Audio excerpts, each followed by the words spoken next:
So 96% of y'all are doing this wrong. Don't you hate getting told that on YouTube videos? You're probably not doing it wrong at all. Maybe I'm doing it wrong. Serious old school fishing talk.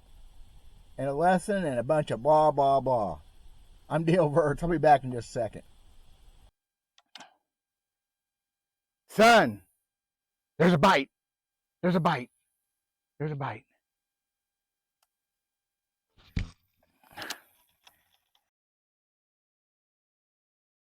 My last video the other day on red plastic worms and fishing at night.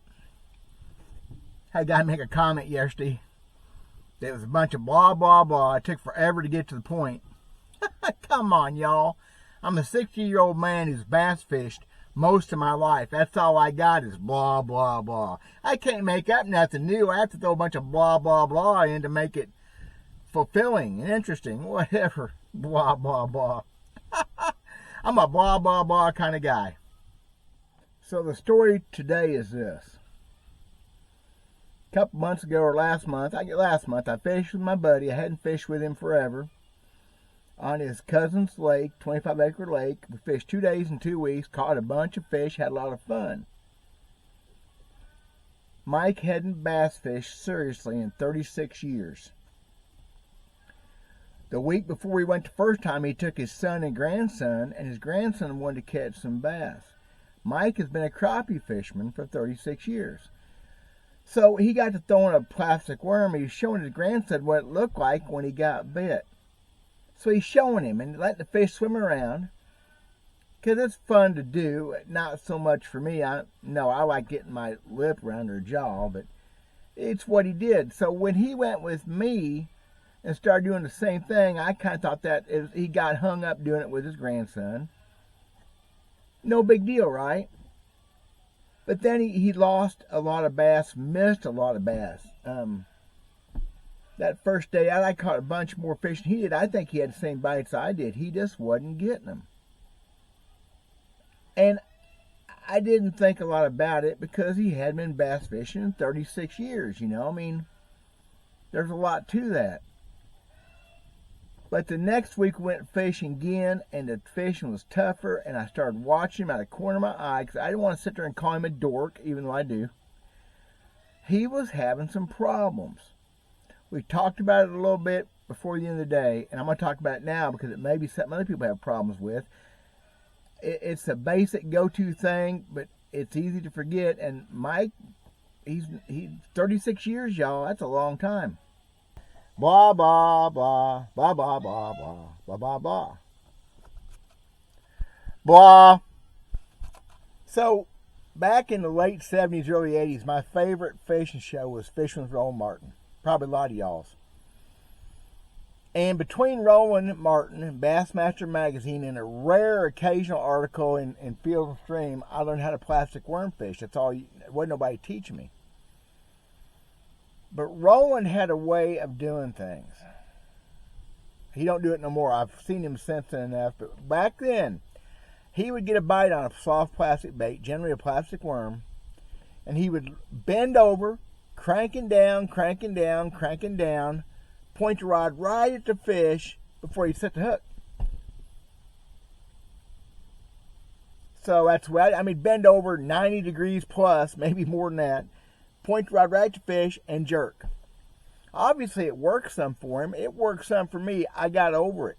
I learned a better way. Now, my better way may not be your better way. Maybe you got your own way of doing things. It'd be a good place to talk about it. But that's not the way I set the hook anymore. I didn't for very long. It did not work for me. But kind of that's what Mike was doing the other day. Kind of. What I saw Mike do, and why I'm pretty sure he wasn't hooking up and why he was losing fish when he did get them stuck, was he was cranking down to that fish. Now, at first, it was to watch it swim with the bait. But he's taking up slack till his rod is pointed at the fish, and it's no longer into play. It's just the reel and the fish and the line. What happens, you get down that tight with that fish, you start moving him, you start pulling him. You can't keep that tight line to that fish and him not know it.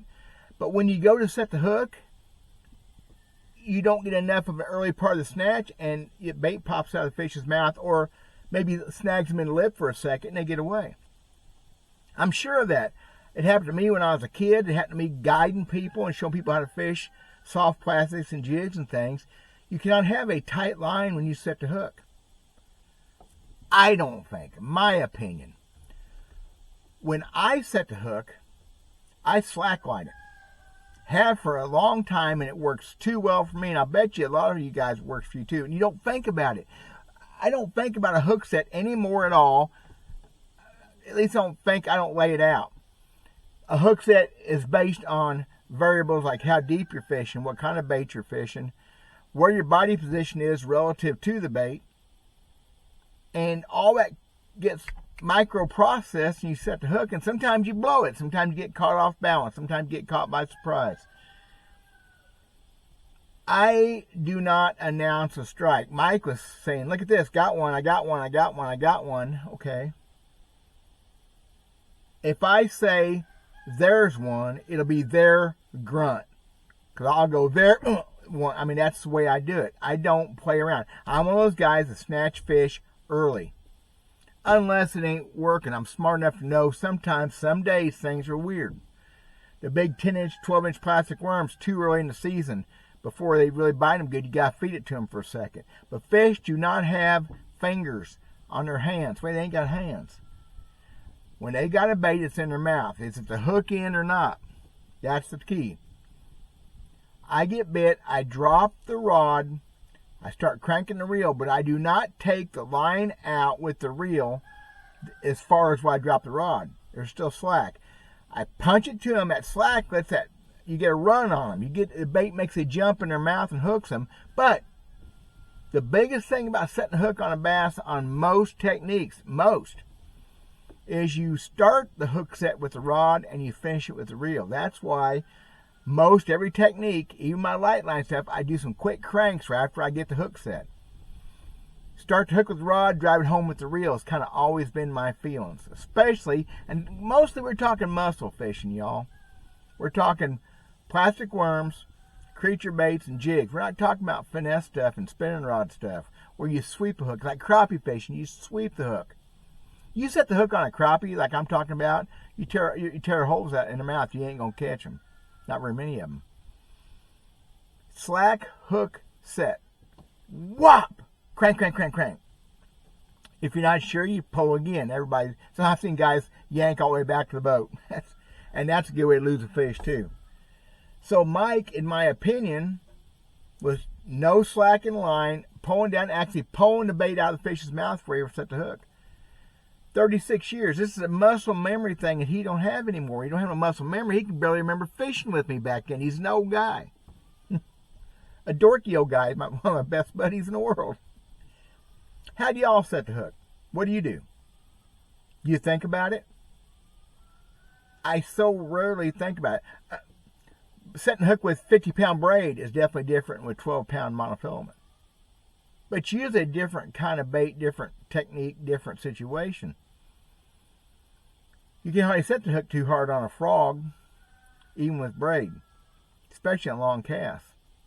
But short, in close, flipping, pitch, and stuff like that, I don't set the hook as hard, and my brain says lift the rod and crank. That's it. You don't jerk the rod, you just lift the rod and crank. Braid with no stretch makes a world of difference.